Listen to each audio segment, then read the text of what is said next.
네, 오늘 히브리서 강의 우리 11번째 시간입니다.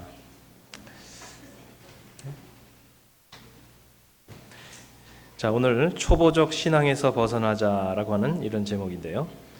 자, 우리가 운전을 처음 배운 사람을 가리켜 초보 운전이라고 하죠.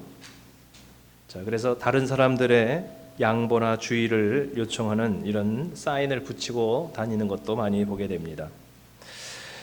자, 뭐 이런 사인도 있고요. 또 다른 뭐 이런 사인, 자기 내가 무서워요 이런 거죠. 그다음에 뭐 이런 좀 약간 공격적인 사인도 있고요. 자, 이런 사인을 붙이면 뒤에서 양보를 해주는 것이 아니라 오히려 더 빵빵거리고 위험하게 추월을 해서 오히려 역효과가 있다고 합니다. 특히 뭐 이렇게 이제 경찰차 같은 경우 저렇게 중요한 차가 초보면 조금 곤란하겠죠. 자, 그래서 대한민국 도로교통법 제2조 25장에 보면 초보 운전자라고 하는 정의를 처음 운전면허를 받은 날부터 2년이 경과되지 아니한 사람, 이런 사람을 초보 운전이라고 이제 합니다. 하지만 실제적으로 운전면허를 뭐 오래전에 땄다고 할지라도 그것을 그냥 묵혀두고 운전을 하고 있지 않았다면 일명 장롱 면허라고 그러거든요. 그걸 장롱에다 넣고 안 썼던 거예요. 그러면 뭐 2년이 아니라 10년을 운전면허를 땄다고 할지라도 실제로 운전 실력은 여전히 연수와 상관없이 미숙한 운전자에 불과한 것입니다. 자, 여러분들도 혹시 신앙생활을 시작하신 지는 오래되었는데 그 연수와 상관없이 아직까지도 우리의 신앙이 좀 초보적인 수준에 머물러 있지는 않는가? 우리의 신앙이 오늘 본문에 있는 것처럼 초보적인 단계, 그리고 어린아이와 같은 단계, 아직까지도 그런 우리의 신앙에 머물러 있지는 않는가? 오늘 한번 생각해 보는 시간입니다. 그래서 세 가지를 말씀드리려고 하는데요. 이 세 가지 한번 여러분 지난주에 그 주보에 우리 설교 간지에 있었던 그런 내용 여러분 한번 생각을 해보고 오셨는지 모르겠습니다. 자, 이 세 가지가 뭐냐? 이걸 통해 가지고 나의 신앙을 한번 점검해보고 평가해보는 그런 시간을 가지시길 바랍니다. 첫째, 미성숙의 특징. 첫째, 소화를 하지 못한다. 그렇죠. 어린아이는요, 처음에 모유나 우유만 먹습니다. 요즘 우리 신생아들이 아주 많아서 참 기분이 좋은데, 자, 우유나 모유를 먹고 그러다가 이제 조금 시간이 지나면은 이제 이유식을 하죠. 이유식을 하고 어른이 먹는 그런 사람다운 밥을 먹으려면 최소한 한 15개월 정도는 이제 지나야 뭐 좀 웬만큼 뭘 좀 먹을 수가 있습니다. 이러니까 제가 육아를 엄청 많이 한 것 같이 보이지만 사실은 뭐 들어서 알고 있는 겁니다. 그 옛날에는 뭐 이유식이 제대로 있습니까? 그러니까 옛날 그냥 할머니들은 그냥 밥을 해서 이제 내추럴한 이게 자연 믹서를 사용해가지고 절구로 막 해가지고서 이렇게 해가지고 먹이면 젊은 애기 엄마들이 그냥 미칠라 그러죠. 그런 걸 보면은 막 그냥 화를 내겠죠. 요즘 시대가 어느 시대인데 그러냐고. 자, 왜냐하면 이렇게 딱딱한 음식을 아직 먹을 수가 없기 때문에 그렇습니다. 신앙도 마찬가지로요. 어린아이의 신앙은요, 하나님의 말씀을 소화를 잘 못해요. 특히나 어려운 말씀 또는 부담이 되는 말씀, 하나님께서 우리에게 뭔가 좀 회개나 아니면 변화를 요청하는 결단이 필요한 이런 말씀들은 상당히 부담스럽고 그리고 소화를 못합니다. 그저 부담 없고 쉬운 이런 말씀들은 좀 우리가 그걸 받아들이려고 합니다. 여러분은 어떤 말씀을 선호하세요? 뭐 대부분 우리들은 설교를 들으면 뭐 좀 안 지루하고 그리고 좀 부담 없이 그냥 이렇게 들을 수 있는 그런 뭐 이야기들, 그 다음에 뭔가 좀 이렇게 우리 마음에 좀 이렇게 내가 기대하는 그런 이야기. 사실 하나님께서는 우리에게 말씀하실 때요, 내가 원하는 말씀을 주시는 게 아니거든요. 하나님이 우리에게 원하시는 말씀을 주시는 거거든요. 그런데 오늘 현대 크리스찬들은 내가 원하는 이야기를 듣고 싶어 합니다. 부담 없이. 예를 들면 이런 거죠. 내가 너를 반드시 복주고 복주리라. 그러면 아멘, 할렐루야가 막 나오는. 그 다음에 또 뭐 예를 들면 사랑하는 아들아, 내가 너의 마음을 아노라, 뭐 이런 거. 그런 건 다 좋죠. 위로가 되고 마음이 뿌듯하죠. 자, 그런데 이런 말씀은 어떻습니까? 한번 읽어보겠습니다. 요한계시록 2장 2절에서 5절 한번 보겠습니다. 요한계시록 2장 2절에서 5절 다 같이 한번 읽어보세요. 시작. 내가 내 행위와 수고와 내 인내를 알고 또 악한 자들을 용납하지 아니한 것과 자칭 사도라 하되 아닌 자들을 시험하여 그의 거짓된 것을 내가 드러낸 것과 또 내가 참고 내 이름을 위하여 견디고 게으르지 아니한 것을 아노라. 그러나 너를 책망할 것이 있나니 너의 처음 사랑을 버렸느니라. 그러므로 어디서 떨어졌는지를 생각하고 회개하여 처음 행위를 가지라. 만일 그리하지 아니하고 회개하지 아니하면 내가 내게 가서 내 촛대를 그 자리에서 옮기리라. 네. 뭔가 이렇게 이것은 이제 요한계시록의 7교회 에베소 교회에게 주신 말씀인데 잘한 건 이렇게 위로해 주십니다. 칭찬도 해주세요. 잘했다. 근데 뒤에 가니까 너 회개해라. 이걸 지금 회개하지 않으면 촛대로 옮기겠다. 첫사랑을 잃어버렸어. 이런 말씀을 주시는 거예요. 자, 그런데 여러분 어떻습니까? 여러분이 이런 이야기를 들으면 그러면 이걸 그렇게 여러분 정말 겸비하게 달갑게 이것을 여러분 소화시킬 수가 있으세요? 그러면 이게 상당히 성숙한 거고요. 이 소화가 안 되면 아직 어린아이라 이렇게 보시면 됩니다. 뭐 전에도 한번 제가 소개했었는데요. 제가 어릴 때 저희 어머니가 구역장이셨거든요. 지금으로 말하면 이제 구역이 목장이니까 구역장인데 구역 예배를 드리잖아요. 근데 목사님이 이제 신방을 가셨는데 그 목사님이 그 집에 신방 예배를 드리면서 성경 구절을 에스골골짜기에 마른 뼈가 일어나서 군대를 이룬다. 그 말씀을 설교를 한 거예요. 근데 그분이 그 자매님이 시험에 들었어요. 그래서 어머니가 가서 막 신방하고 왜 그러냐 그랬더니 아니 어떻게 목사님이 우리 집에 와가지고 죽은 뼈가 어쩌고 저쩌고 어떻게 그런 얘기를 나한테 할 수가 있냐고 시험 들었다. 교회 안 나오겠다고. 막 그러는 그래서 어머니가 달래가지고 이렇게 해가지고 교회를 나온 그 기억이 나거든요. 어릴 때부터 목회 수업을 했던 것 같아요. 제가. 그래서 나중에 이 성경을 읽어보니까 굉장히 좋은 말씀이에요. 사실은 그게 하나님께서 정말 마른 심령을 이렇게 생기를 부어 넣어주셔가지고 믿음의 역사로 하나님께서 이렇게 사용해 주신다. 얼마나 사실은 참 좋은 말씀인데 무식해서 그걸 잘 모르고 그저 그냥 그 문자만 보면서 이렇게 내가 원하는 그런 좋은 위로의 얘기가 아닌 것처럼 생각을 해서 그걸 소화시키지 못한 거죠. 그게 사실은. 자, 요한계시록 7교회 중에서 칭찬만 받고 책망은 전혀 받지 않은 교회도 2교회가 있습니다. 도표를 보시면은 제가 한번 정리를 해봤는데 위에 초록색은 칭찬하신 말씀이에요. 7교회 중에서. 그 다음에 그 밑에 주황색은 책망의 말씀이에요. 그러니까 밑에 책망이 없는 서머나 학교의 빌라델피아 교회는 칭찬만 듣고 위로만 받았어요. 근데 이 교회가 왜 그랬냐면 순교한 교회거든요. 순교했는데 뭐 책망할 게 있겠습니까? 그러니까 하여튼간에 이렇게 칭찬만 받은 교회. 그 다음에 칭찬은 없고 책망만 받은 교회도 한 교회, 라우디게아 교회. 이게 뜨겁지도 않고 차갑지도 않은 교회, 말세의 교회를 예언하고 있죠. 자, 그 다음에 나머지 4교회는요 칭찬도 있었고 책망도 있었다. 57%. 뭐 하니까 10개 중에 한 6은 칭찬도 있고 책망도 있고 그렇다는 거죠. 자, 그렇다면 여러분은 이 3가지 부류 중에 어디에 속한다고 생각하십니까? 1번 나는 칭찬만 받을 것 같아. 아무리 생각해도 나는 너무 잘났어. 나는 뭐 내가 생각해도 결점이 별로 없는 것 같아. 손 들어보세요. 네. 속으로는 들고 싶은데 교만하다 그럴까 봐 못 드시는 분도 혹시 계실지 몰라요. 2번째는 나는 아무리 생각해도 책망밖에 없을 것 같아. 뭐 잘한 게 없어. 너무 자기를 또 이렇게 비하하는 것도 이게 건강한 자상은 아니죠. 3번째는 칭찬도 받지만 책망도 받을 것이다. 뭐 어떻습니까, 여러분? 여러분 몇 번인 것 같아요? 저는 3번이에요. 솔직히 말하면. 저는 항상 내가 3번이라고 생각하고 삽니다. 그러니까 하나님 관계도 그렇고 인간 관계에서도 그렇고요. 뭐 하여튼 3번이라는 생각을 늘 하고 있습니다. 고쳐야 될 게 너무 많고 뭐 잘하는 것도 있죠. 근데 잘한 것도 있지만 하나님 앞에 회개해야 될 것도 여전히 있고 뭐 그렇게 생각을 하고 인간 관계에서도 그렇고 부부 관계에서도 그렇고 하나님 관계에서도 그렇고 그렇게 생각을 합니다.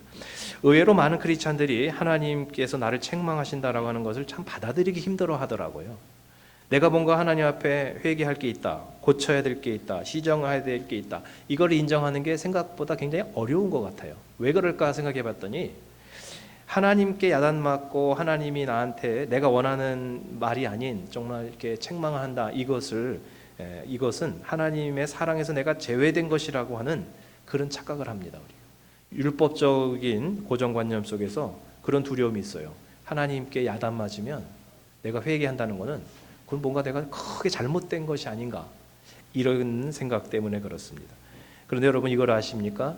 하나님께서 우리를 야단쳐 주신다고 하는 것은요, 우리를 지금도 사랑하고 계시다라고 하는 증거입니다. 자, 한번 성경을 보겠습니다. 요한계시록 3장 19절 한번 보세요.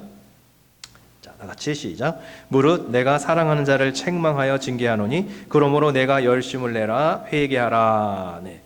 이 말씀이 이번에 제가 다시 읽어보니까 라오디게아 교회를 향해서 주신 말씀이더라고요. 칭찬은 없고 책망뿐인 라오디게아 교회조차도 하나님이 사랑하시기 때문에 그렇게 하신다는 것입니다, 여러분. 그런데 하물며 우리는 대부분 칭찬도 있고 또 책망도 있잖아요. 그럼 하나님이 엄청 사랑하시는 거예요. 그럼 하나님께서 우리를 뭔가 좀 더 다르게, 좀 더 낫게 해주시려고 이렇게 고쳐주시면, 아, 맞습니다, 주님. 제가 그렇죠. 제 수준이 거기입니다. 이렇게 해야지 그게 사실은 하나님의 사랑에 보답하는 건데, 그걸 참 어려워합니다. 우리가 잘 못해요.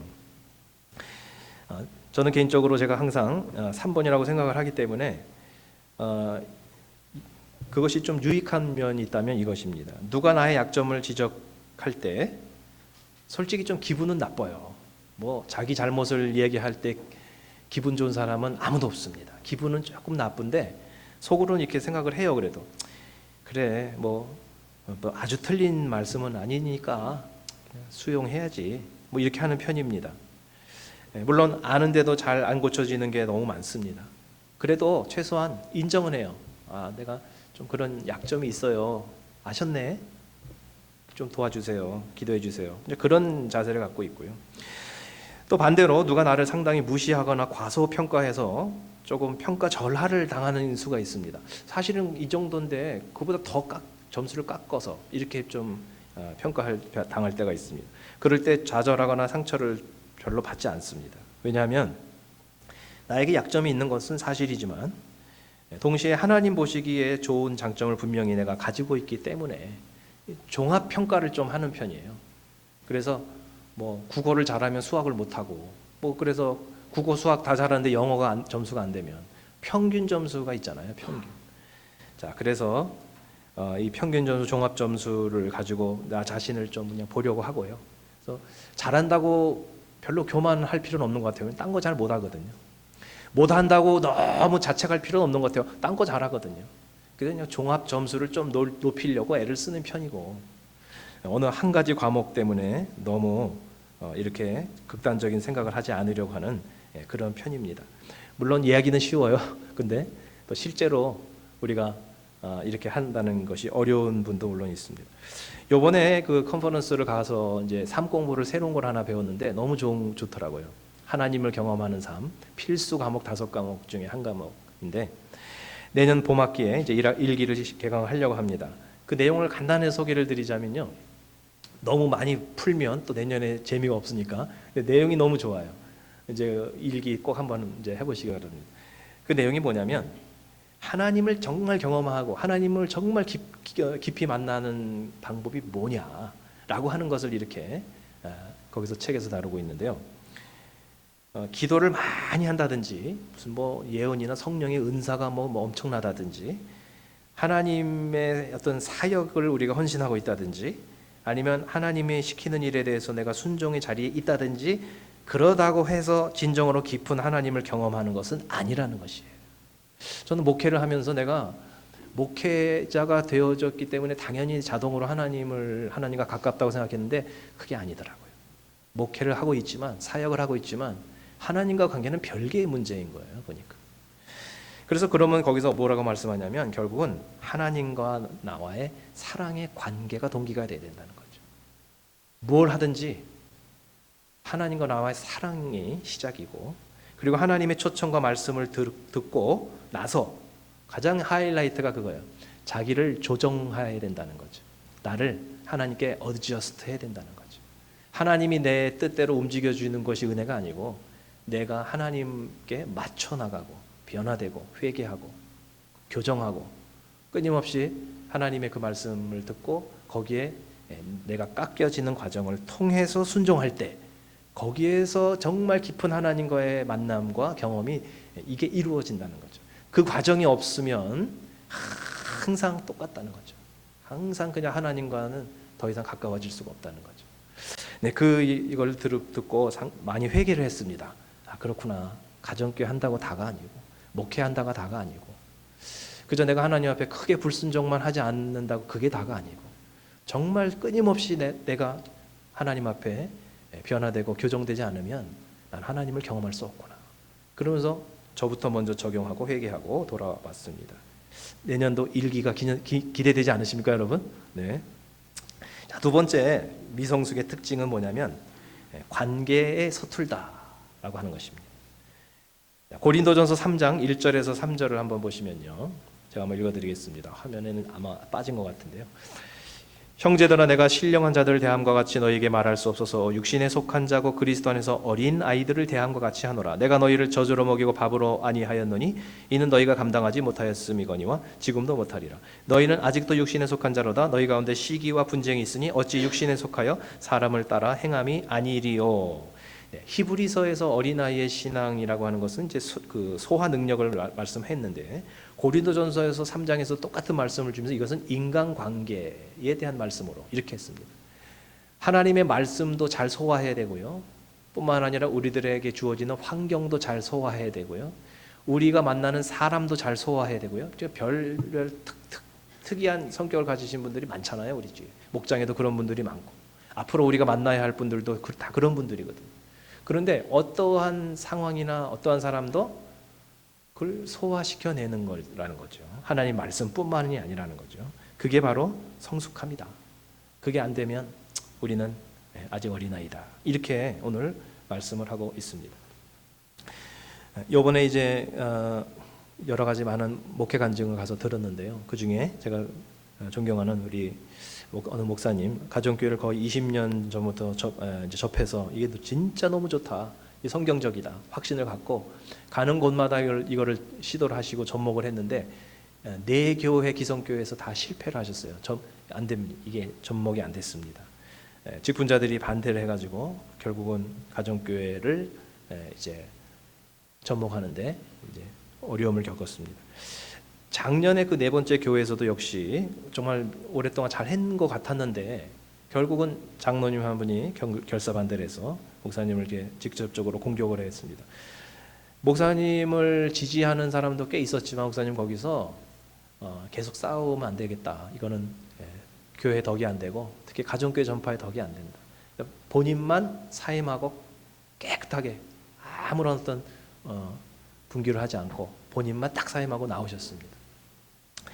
자, 그런데 그 교회에서 영혼구원의 그 맛을 알고 그 뜻을 갖고 정신을 가지고 있는 목자 목녀님들이 목사님과 정말 뜻은 하지만 같이 이렇게 막 의기투합해서 막 그냥 막 대립하면서 나온 것이 아니고요. 그냥 그 교회에 얼마간 머물러 있었습니다. 머물러 있다가 나중에 조금 잠잠해질 때 다 나왔습니다. 많은 분들이 나오셔가지고 교회를 개척을 했습니다. 그리고 개척을 하고 다 준비해 놓고 그 다음에 그 목사님을 청빙을 했습니다. 좀 특이한 케이스죠. 자, 그래서 이것을 통해 가지고 왜 그렇게 했나 봤더니 만일에 목사님이 이렇게 그 뜻을 같이 하는 분하고 나오면 교회가 이게 깨졌다, 목사님이 데리고 나갔다, 그럼 가정교회를 또 욕하고 막 그렇게 하니까요, 깨끗하게 한 거죠. 그래서 그 목사님과는 상관없이 그분들이 그 교회에서는 영혼구원을 할 수가 없기 때문에 나와서, 그래서 목사님이 이제는 그 목자 목녀님들과 함께 마음껏 정말 영혼구원하는 일을 이제는 할 수가 있고 정말 행복해 보이는 모습을 보았습니다. 저는 그 목자 목녀님들이 참 너무 고마웠습니다. 그 목사님이 정말 순수하게 하려고 하시는 분인데 근데 이제는 정말 못 일어나시겠다 싶었습니다. 컨퍼런스도 안 나오시고 이제 그러니까 우리가 상당히 정말 염려를 많이 했는데 가슴이 너무 아팠는데 영혼구원에 대한 확신을 가지고 이거 정말 건강한 교회고 신약적인 교회라는 그 확신을 가진 분들이 있었구나. 결코 실패한 게 아니었구나. 그분들이 성숙하게 대처를 했고 감정적으로 이렇게 한 것이 아니라 정말 이렇게 싸우지 않고 그러면서도 그것을 성숙하게 해서 정말 그 지역에 영혼 구원하는 교회를 계속 이어서 나갔다라고 하는 것이 얼마나 참 그 성숙함이 너무 존경스럽고 그리고 너무나도 자랑스러웠습니다. 자, 이것이 바로 성숙함과 미성숙함의 특징이 아닐까 생각합니다. 세 번째 미성숙의 특징은 자기에게 초점이 맞춰져 있다는 것입니다. 나에게 초점이 맞춰져 있는 순간에는요, 우리는 미성숙할 수밖에 없습니다. 이번 컨퍼런스에서 한국에서 오신 좀 좋은 목사님들이 사례 발표를 해서 유익했습니다. 전도에 대한 내년에 기회가 되면 저희 교회도 좀 그분을 이제 또 LA까지 이제 오시게 되면 한번 초청을 하고 싶은데요. 그 전도에 대한 요즘 뭐 가정교회 하면서 정말 그 VIP 구하기가 너무 다 어렵다고 합니다.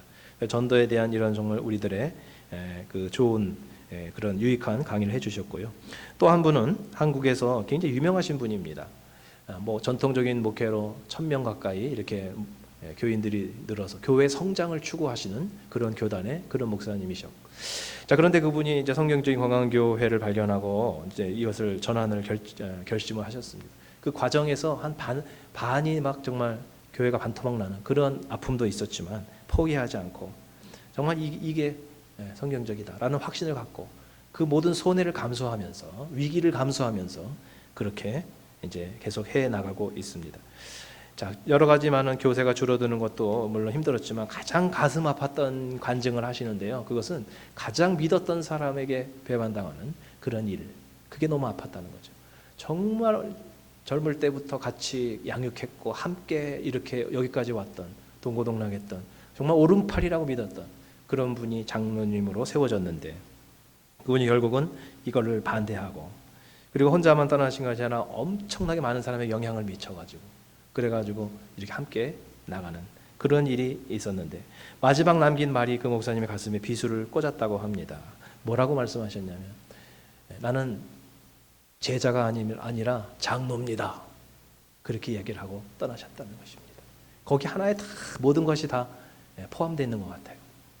우리는 목사가 중요한 게 아니라 장로가 중요한 것이 아니라 직분이 중요한 것이 아니라 하나님 앞에 영혼을 구원하는 데 순종하는 정말 하나님 나라의 한 제자로서 제자의 삶을 살아가는 것이 중요한 것인데 그런데 정말 그 간증을 들으면서 너무나도 가슴이 아팠고 우리가 성숙했다고 생각했는데 사실은 아직까지도 성숙한 것이 아니구나 라고 하는 것을 생각하게 되었습니다.